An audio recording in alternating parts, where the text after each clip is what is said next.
Investigation, au départ, c'est une petite équipe qui fait des livres et des films documentaires que j'ai fondé en 2004 avec Vanessa Stojikovic, réalisatrice de docu. Et puis ça s'est élargi à devenir un média libre avec une newsletter chaque semaine, avec des articles et des vidéos, soit nos productions propres, soit des choses des gens avec qui on est en réseau dans le monde. On va dire que c'est un média indépendant. Ok, d'accord. Si certains veulent appeler ça terroriste, c'est leur problème.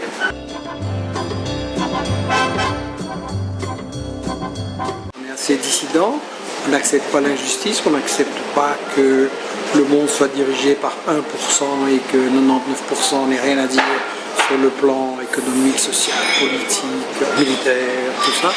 Donc oui, c'est une info engagée. Bon, pour ma part, toute info est engagée. Celui qui dit qu'il est neutre, c'est un hypocrite ou un inconscient, donc il est dangereux dans les deux cas. Et oui, c'est une info engagée du côté des gens d'en bas, on va dire.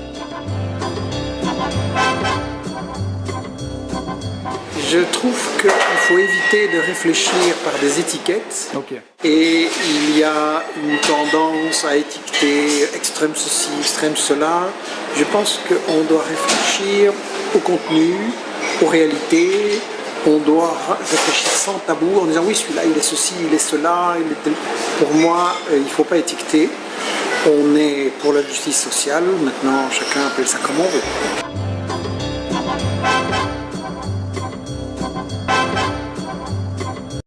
Mademoiselle Fourest me traite de complotiste et dans plusieurs de mes livres et dans plusieurs de mes interventions vidéo sur YouTube, je répète tout le temps avec insistance, ce n'est pas un complot.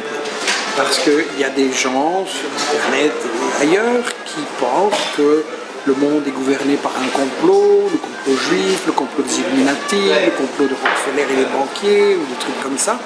Et je n'arrête pas de répéter dans quasiment tous mes livres qu'en fait, le monde, la réalité sociale, économique, les guerres aussi, ça s'explique par justement un système économique et social qui est basé sur l'exploitation du travail, qui est basé sur le fait de contrôler les ressources naturelles et d'en priver les peuples pour le profit d'une élite, et que tout ça, on peut le voir, et que même cette élite le dit elle-même quand on va écouter ses discours, ses programmes, ses documents de recherche, elle le dit elle-même. Donc c'est un système social, c'est pas un complot.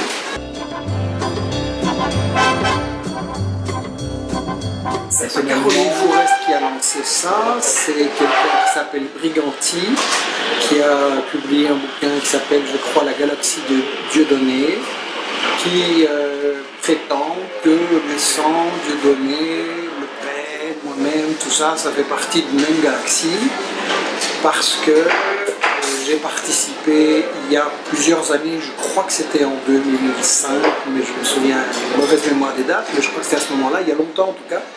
J'ai participé à une conférence invitée par Thierry Besson. Il y avait là environ 300 personnes, il y avait Samir Ben, il y avait François Letard, il y avait en général des gens de gauche. Il y avait aussi 3-4 personnes d'extrême droite que j'ai découvert là sur place et ça ne m'a pas plu et je l'ai dit d'ailleurs. Et c'est une conférence qui a eu lieu un jour, à laquelle assistait aussi Dieudonné avant tous les événements pulsés. Et donc, M. Briganti et quelques autres anonymes sur Internet ont lancé cette rumeur que sans Dieudonné, moi-même, c'est la même chose, que comme Dieudonné a été fricoté avec Le Pen, donc Hollande et Le Pen, c'est la même chose. Ouais. C'est vraiment un raisonnement brillant.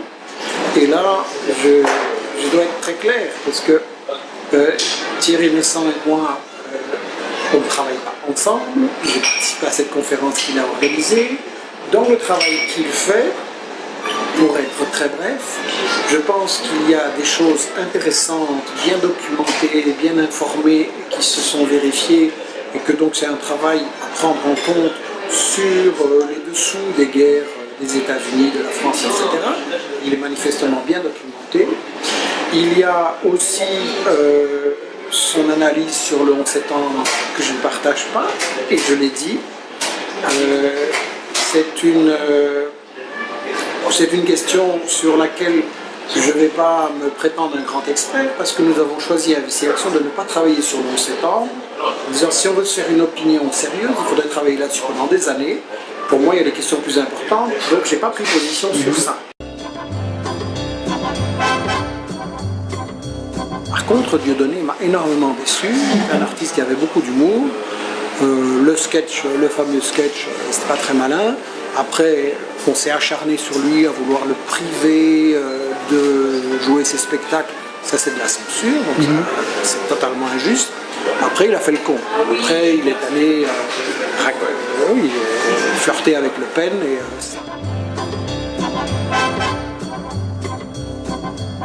Celui qui lit mes livres voit bien la différence avec Le Pen, avec des théoriciens de droite.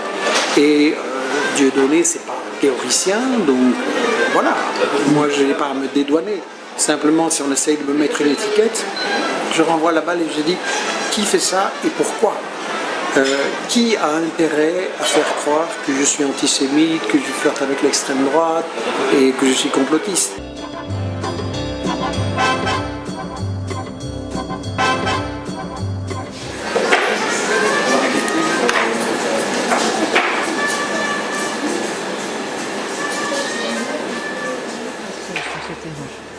L'homme que l'on voit à ses côtés s'appelle Michel Collomb, un auteur belge d'extrême gauche qui a lui aussi réalisé des vidéos en Libye, comme celle-ci, filmée au milieu des ruines d'un bâtiment bombardé par l'OTAN. L'OTAN a d'abord... Alors je sais pourquoi Caroline Forest a pris cet extrait. Il y a eu d'autres que moi qui sont allés là sur place. Il y a des experts internationaux qui ont confirmé qu'effectivement c'était une résidence privée. Donc, moi j'ai été sur place, je dis que c'est une résidence privée et tout le monde peut le voir. Et il y a eu là des petits-enfants de 3, 4 et 5 ans qui sont morts, c'est de la boucherie et leurs parents ne les reverront plus jamais. Non seulement les habitants des lieux, mais aussi les domestiques, etc. Donc, qu'est-ce que Caroline Forest prétend? Que c'était un centre de commandement militaire, qu'on a eu raison de bombarder, qu'on a eu raison de tuer ses enfants. Elle dit quoi? Elle se contente de répéter ce qu'on nous a dit à la télévision, comme si ça c'était le critère de la vérité. Et Mademoiselle Forest, les armes de destruction massive, qui a dit dès le début que c'était bidon? Les gens comme moi. Alors vous nous traitez d'extrémistes et en attendant on a bombardé les Irakiens et en Irak maintenant c'est l'enfer à cause de gens comme vous.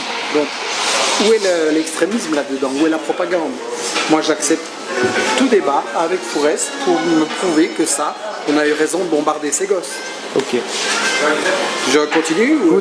Continue. Michel Collomb, Investigation, qui prétend dénoncer les mensonges des médias occidentaux, mais n'hésite jamais à venir au secours des pires régimes s'ils sont menacés par l'OTAN. Là, je viens au secours des pires régimes. Alors, premièrement, elle transforme nos positions en essayant de faire croire qu'on est pour la dictature en Libye, etc.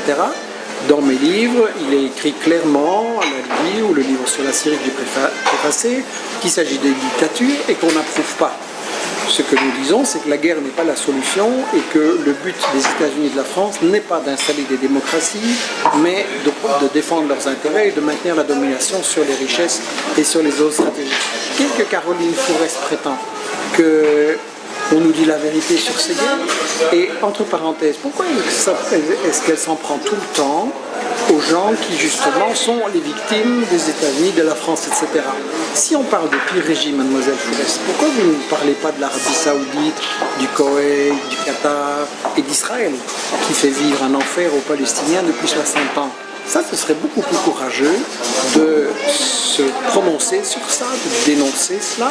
Et nous qui vivons ici à Paris, à Bruxelles, etc., en Occident, la première chose à faire, c'est de s'en prendre à nos régimes, à nous, nos gouvernements à nous, qui sont alliés, je vous signale, avec l'Arabie Saoudite et le Qatar, c'est-à-dire des théocraties esclavagistes où on traite les femmes comme des animaux, où les travailleurs et les syndicalistes n'ont pas de droits, et où c'est les régimes les plus barbares de la planète. Donc, vous nous prétendez, Mademoiselle Forest, qu'on fait bien aux États-Unis, en France, de s'allier à ces gens-là pour apporter la démocratie en Libye, en Syrie et aux Palestiniens aussi peut-être. Et donc c'est complètement le monde à l'envers.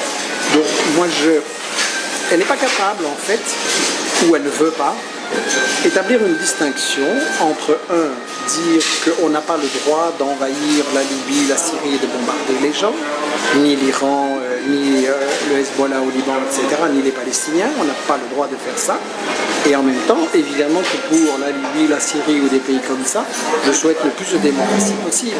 Mais je ne fais pas confiance aux États-Unis pour apporter la démocratie avec leurs bombes. Et ça, elle ne veut pas. Elle fait la bête parce qu'elle ne veut pas établir cette distinction. Pour moi, Caroline Forest, c'est vraiment flic de la pensée, c'est-à-dire qu'elle fait croire aux gens que tout ce qu'on leur dit à la télévision, c'est magnifique, et qu'à partir de là, les gens comme moi qui disent qu'à la télévision, il y a beaucoup de désinformation, alors on est des complotistes.